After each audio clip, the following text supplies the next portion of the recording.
In my last video, I gave a few reasons why Hillary Clinton does not deserve the black vote. In that very same video, I also said that Bernie Sanders does not either. Bernie Sanders recently did an interview with FusionNet. Bernie Sanders was asked about reparations. Here's what he said. A lot of African Americans are starting to call for reparations for the many years of stolen labor through slavery. Is that something that you would support as president? No, I don't think so. I think it would be, first of all, its likelihood of getting through a Congress is nil. Second of all, I think it would be, very divisive. I think the real issue is when we look at the poverty rate among the African American community, when we look at the high unemployment rate within the African American community, the incarceration rate within the African American community. You see, the only thing that I find more divisive than reparations, according to Bernie Sanders, is that if Bernie Sanders wins, he won't even discuss reparations. Second thing is, the only reason why it won't pass Congress is because Congress and this government are the reason why we're in the situation that we're in. You see, Bernie Sanders discusses what? High incarceration and high unemployment and poverty. These things happened because the government in the 1930s and 40s and 50s made sure African Americans couldn't build wealth. They made sure African Americans couldn't compete in the national economics of everybody else. Let's take y'all back to the 1930s. There was a thing passed called the National Housing Act of 1934. With that came the Federal Housing Administration. There was a policy, a practice that they practiced at this time called redlining. Redlining was that they denied or they charged Black Americans more for houses. So if I wanted to go get a home loan, they either just flat out didn't give it to me or they charged me a crazy amount. That way they can keep me out of white neighborhoods. That way they can keep us segregated. So what happened was, over time, neighborhoods did become segregated. It was inevitable. And a lot of these neighborhoods were deemed unfit for investment. And they were left underdeveloped and in despair. Then came a thing called white flight. White flight happened after World War II, when cities in the South specifically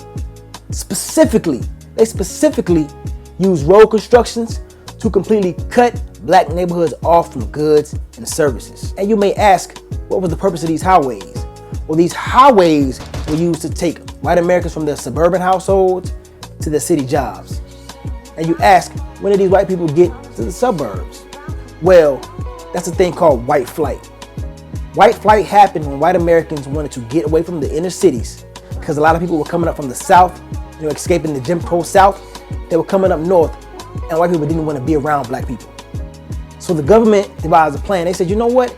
If we can get white people out of these cities and get them in suburbia, then what we could do is we could segregate the Black people in these cities where there's nothing there. And the way they got white people out of these cities, well, they did crazy things like hire a young Black girl to walk through white neighborhoods with a stroller. Or they did crazy things like call white households and ask for a Black name like Johnny May. And what they did was that scared white people to think that, oh God, Black people are coming. They're coming. We got to get out of here. So white people sold their houses and moved to the suburbs. They moved to the country. White real estate people went in and bought these houses and sold them to Black people. Remember the redlining thing? At a higher price. And sometimes Black people didn't even own these houses. They were renting these houses. And what they would do is they would make Black people do all the things a homeowner would do. Repair things, mow the grass, fix leaky roofs, but then you could be living in the house for 3 years. If you're late on your rent one time, you out of there. And then they will rent the house to another Black person. Same price, same method. Now, because of white flight and white people living outside of the city, only African Americans were left in the inner city. White people paid taxes for where they lived. Therefore, no taxes were being paid in these cities because these Black people were very low income. So what happened was the city was withholding maintenance mortgages, which means the city completely went into disarray. Run down, abandoned buildings, and a thing they call urban decay. Because white people didn't pay taxes inside of these cities anymore. And there wasn't enough jobs for Black people. There were jobs, but there wasn't enough industrial jobs for low income and poor Black people to pay taxes to keep the city up. But remember, this was purposely done. Okay? This urban decay was purposely done. I'm telling y'all, don't think this stuff happened by happenstance. This stuff was purposely done. These ghettos were purposely created for this very reason of what we're living in today. See, but the thing is, we weren't supposed to stay there. We were never supposed to enjoy living in the ghetto.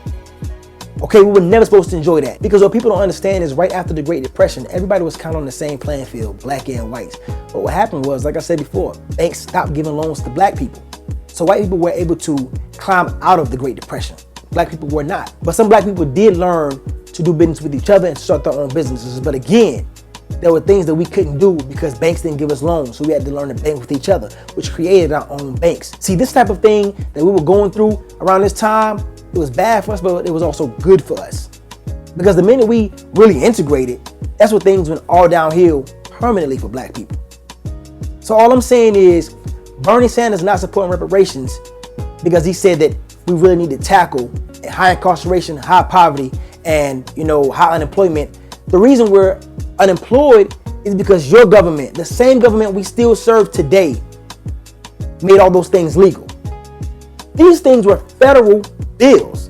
The FHA was a federal bill. It was legal to discriminate against black people in certain neighborhoods. It was legal to not give bank loans to black people. These banks said, we will not give loans to black people to move into these neighborhoods because it will bring down the land value. So this very same government that allowed us to be discriminated against is the same government that we're under today.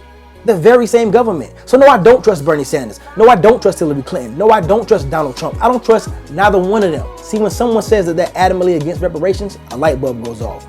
Because I know that black people are in such a horrible situation. Not enough black businesses can be started today to get us out of the deep hole that we're in. We need a huge influx of income in our neighborhoods to really make serious change, the change that we need, and it can only be done through reparations. I'm not saying Bernie Sanders is not a good guy, but I will say this. As the great W.E.B. Du Bois once said about voting, if you give me two bad options, I choose neither. Who you gonna choose? Real talk.